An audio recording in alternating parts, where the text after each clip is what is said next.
Last time we listened to the tale of the first dervish and the lessons he carried from his journey. Now the second dervish steps forward, ready to share his own story, one filled with danger and unexpected trials. Remember, they were given the chance to tell their tales in order to be forgiven for breaking a promise. If you missed the first episode, you might want to go back and catch up to understand the full journey. I'm Al-Hakawati, the legendary storyteller, and today we begin the story of the second dervish.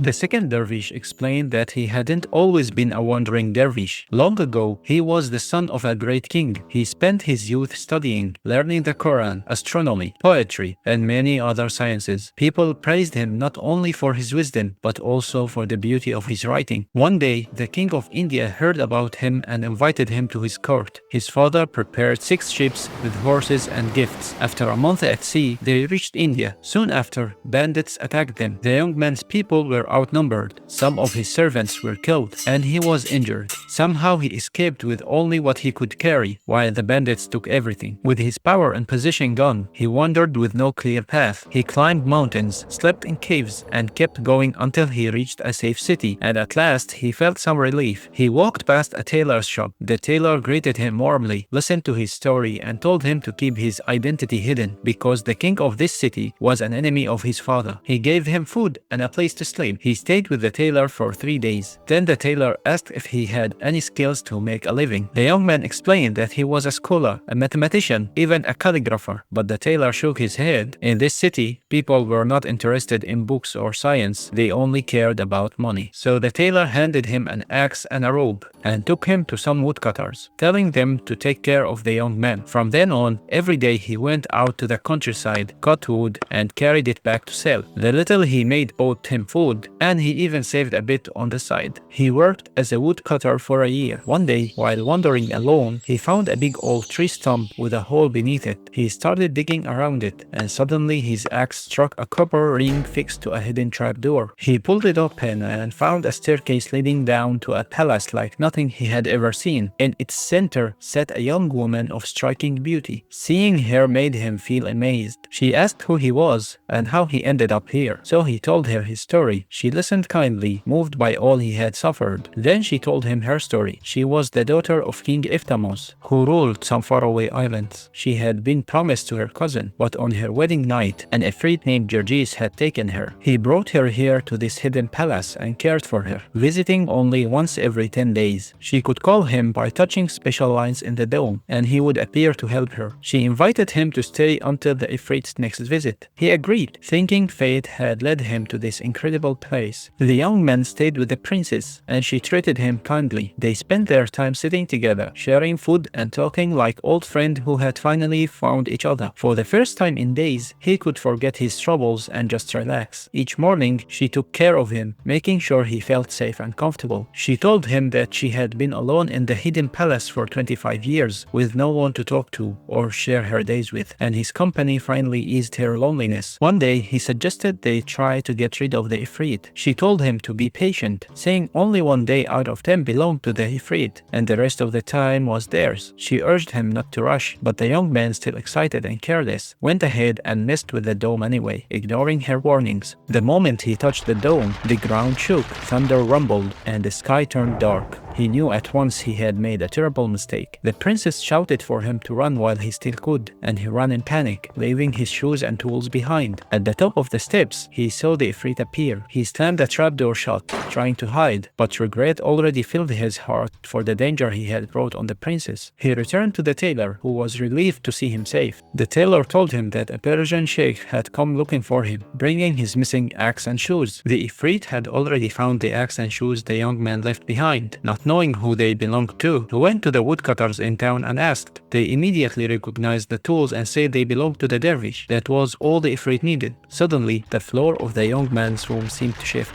and a figure appeared. The Persian traveler who had come looking for him was actually the Ifrit in disguise. In an instant, it grabbed the dervish and flew him back to the underground palace. When he arrived, he saw the princess looking upset, and he realized his rash action had caused her trouble. The Ifrit confronted both of them. Then the Ifrit gave gave the princess a sword. He told her to strike the young man if she truly didn't know him and had no feelings for him, but she refused. Then he handed the young man a sword and said the same. Strike the princess if she means nothing to you, but he also refused. They insisted they could never harm an innocent person, no matter the test. The Ifrit turned then to the young man and said that, by his own code, he had the right to punish anyone who betrayed him, and for that the princess would be punished. As for the stranger, he wasn't sure if the young man had truly done wrong, but he could not let him go free. He would not kill him, but he would leave a mark upon him. So the Ifrit gave him a choice. He could say what shape he wanted to be turned into: a dog, a donkey, or an ape. The young man pleaded for mercy and said that true justice would be to forgive him, but the Ifrit refused. He lifted the young man high into the sky, so high that the world below looked tiny. Then he set him down on a lonely mountain, spoke a spell over some earth, and scattered it around him. And in that moment, the young man was turned into an ape. He wept at his new appearance, but knew he had to endure. After a long journey, he reached the sea, where he saw a ship approaching. He leaped aboard, startling the crew, but the captain took pity on him and declared that the creature would remain under his protection, unharmed. The young man, though trapped in the body of an ape, could still understand everything around him, and he worked hard on the ship.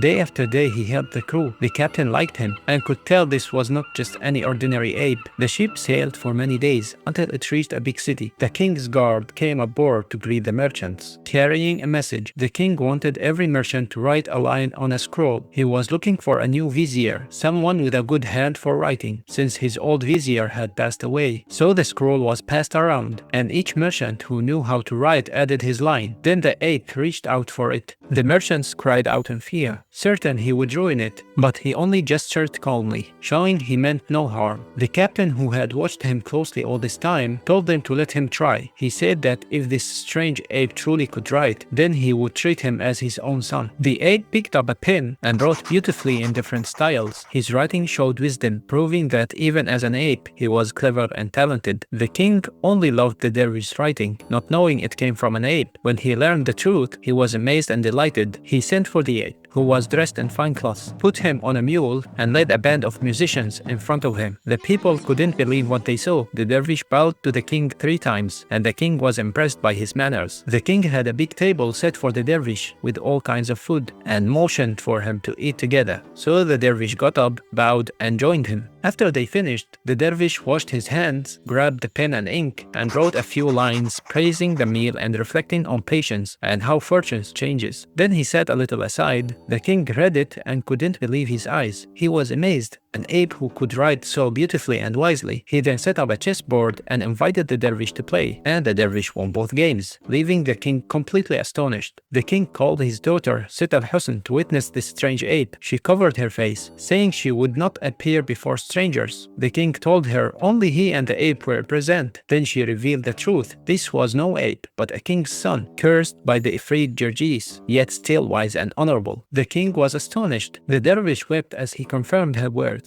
When asked how she knew, she explained that in her youth, a wise woman had taught her magic, enough to perform powerful spells. The king begged her to free the young man, so he could serve as his vizier. Impressed by his cleverness and intelligence, she agreed and prepared a protective circle in the palace. Drawing mystical symbols and reciting spells, darkness fell, and the Ifrit appeared, massive and terrifying. Everyone froze in fear, but the princess stood her ground. They battled fiercely, changing shapes from one creature into another. One moment they were a lion and a snake. The next they were birds, then a black cat and a wolf, and many more forms. Their fight twisted and turned through the palace. Every trick the Ifrit tried, she managed to outsmart him. Then he appeared in the hall blazing with fire, and she met him with her own magic. Sparks flew everywhere. Most of them missed, but one hit the dervish's eye, and he lost it. Another struck the king, burning his face. In the middle of all the chaos, a strong voice called out in praise of God. It was the princess. She had finally defeated the Ifrit, burning him down to a pile of ashes. She came over, asked for some water, and spoke sacred words over it, sprinkling the dervish and turning him back into a man, though he had lost an eye. She explained how close she had come to dying. Facing such a powerful creature was far harder than she expected, but the fight had drained her completely. completely, and in the end, she collapsed, becoming a pile of ashes right next to the Ifrit. When the king saw what had happened to his daughter, he was overwhelmed with grief. The dervish wept alongside him, wishing he could have taken her place, but he knew some things are beyond human control. After 7 days of mourning, grief made the king fall ill, but after a month he recovered. He called the dervish, told him to leave his land. He admitted that the events had brought suffering for both of them, but none of it was really the dervish's fault. It was all God's will. The dervish left, unsure where to go, thinking over everything he had survived. He thanked God for saving his life. Before he left the city, he washed himself, shaved his beard, dressed in a rough black shirt, and covered himself with dust to show his grief. He wandered from city to city, eventually making his way toward Baghdad, hoping to tell his story to the caliph. That night, he met up with his companions, the other 2 dervishes, and together they came to this house, and that's why he had a shaved beard and only one eye. The lady of the house listened to his tale, shaking her head at how strange it all was, and told him he could go on, but he insisted on hearing his companion's stories first. And that's the incredible story of the second dervish. What did you think? Did it surprise you, inspire you, or maybe both? I'd love to hear your thoughts in the comments below. Next time, we will hear the story of the third dervish and complete their set before we finally meet the lady of the house. Stay tuned, because you don't want to miss what happens next.